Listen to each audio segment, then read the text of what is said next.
I used to think peace was something I had to go out and find, like it was hidden somewhere in the corners of the world, waiting for me to arrive with the right version of myself. But now, I feel it differently. It didn't come from distance, it came from within, right here in the center of my chest, spreading quietly through every part of my soul like it had always been there, just waiting for me to stop running. So I began to look not just anywhere, but everywhere, through scriptures, through silence, through minds and methods that shaped the world.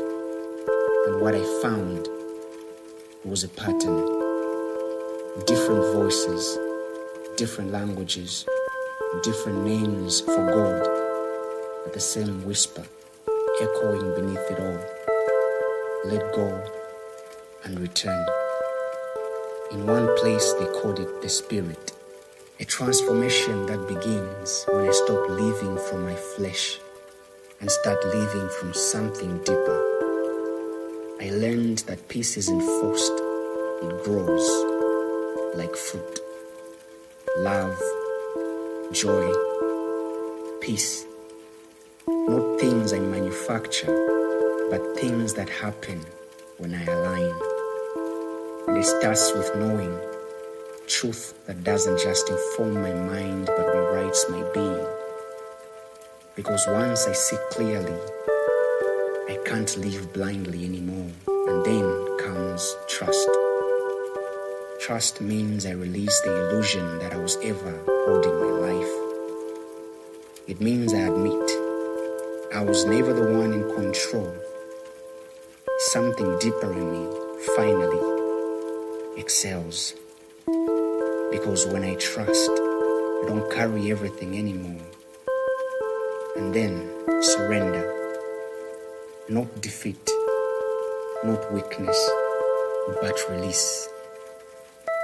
Laying down burdens I was never built to carry. And suddenly, peace doesn't feel like a miracle. It feels like a return. And I saw the same rhythm in another voice, another path. Submission, remembrance, patience.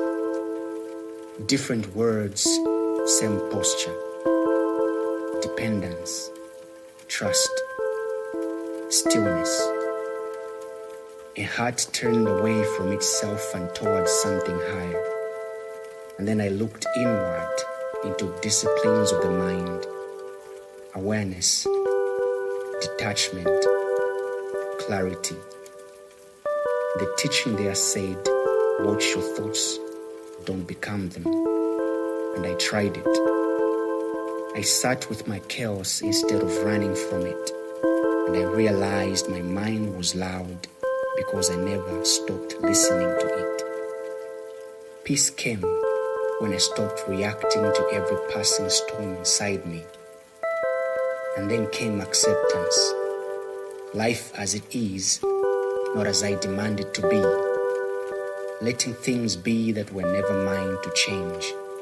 Flowing with the current instead of exhausting myself fighting it. And even science, cold, precise, measuring chemicals and signals, whispered its own vision. Calm the system, quiet the alarms, stabilize the mind. But it couldn't tell me why the storm began, only how to soften its noise. And that's when it all came together. All these paths, they point somewhere, but not all the way, because some teach me to fix myself, to refine myself, to control my inner world better. But I've already tried control. I know where that leads. Exhaustion, pressure, endless striving to become my own savior. And I am not built for that. I was built to rely, to trust, to be held by something greater than me. So when I finally stopped choosing myself as the source, when I leaned fully into the one who authored me, peace didn't visit me, it stayed. Not because life became easy, but because I stopped trying to carry it alone. Now I see it clearly. Peace is not in control. Peace is not in perfection. Peace is not even in discipline alone. Peace is in alignment. And alignment begins when I remember I am not the source. I am the vessel. And when I let him fill me, everything within me finally becomes still.